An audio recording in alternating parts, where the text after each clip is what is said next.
Shalom Aleichem, bonjour à toutes et à tous. Je suis très heureux d'être encore avec vous cette fois pour partager un petit clin d'œil à la paracha de la semaine. Nous sommes aujourd'hui avec Beha'alotecha, qui est la troisième paracha dans le livre de Bamidbar.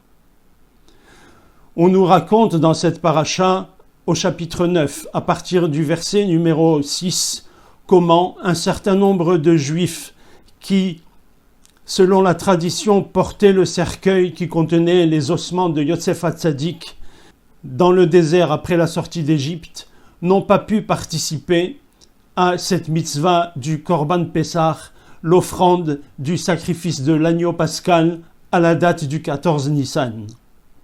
Ils sont alors allés voir Moshe Rabbeinu en lui disant « Lamma nigara levilti hakriv et korban Hashem bemoado » Pourquoi serions-nous amoindris? Pourquoi serions-nous privés d'offrir le sacrifice de Dieu en son temps?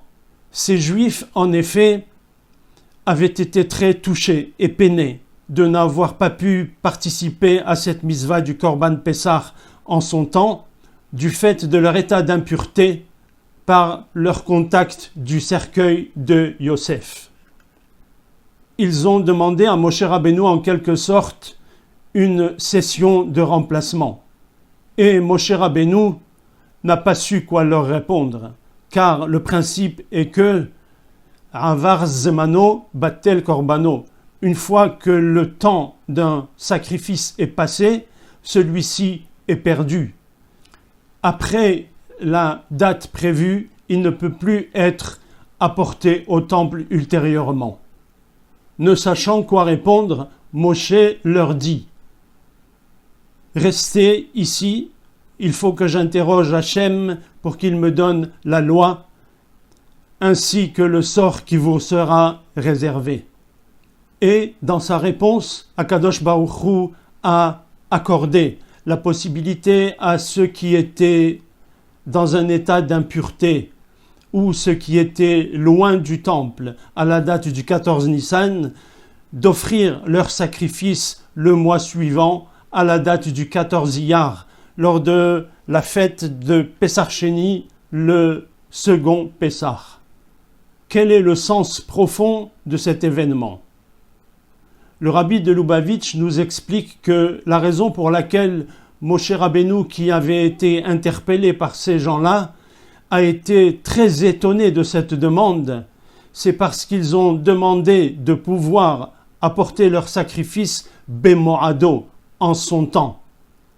C'est-à-dire qu'ils ont voulu, en quelque sorte, rattraper le temps perdu. Ils ont voulu se retrouver dans la même situation que celle qu'ils avaient manquée auparavant. Comme nous le savons tous, il y a une perte que l'on ne retrouve jamais, comme l'appellent nos sages Aveda chez Ena Hoseret, c'est-à-dire vraiment une perte que l'on ne retrouve jamais. Et il s'agit bien sûr de la perte du temps. Moshe leur a dit, certes, une session de rattrapage, une session de remplacement sera peut-être possible, mais comment vouloir dominer le temps? Comment vouloir rattraper le temps perdu? Comment vouloir avoir un pouvoir, une emprise sur le temps? Car c'était précisément l'objet de leur demande, puisqu'ils ont demandé Bemoado. Et voilà que dans sa réponse, Akadosh Baruch Hu confirme qu'un juif, c'est effectivement quelqu'un qui a la possibilité de dominer le temps, de sorte que même si au cours de son existence, il a manqué certaines mitzvot, il y a des choses qu'il aurait pu faire, mais qu'il n'a pas faites, Akadosh Baruch Hu lui donne la possibilité de revenir en arrière, de rattraper le temps perdu. Par l'intensité du moment vécu, on peut effectivement rattraper le temps perdu. Cette dimension que Dieu donne dans cette paracha à un juif, l'élevant au-dessus du temps, l'élevant au-dessus de l'espace et au-dessus des limites du monde, est quelque chose de fantastique.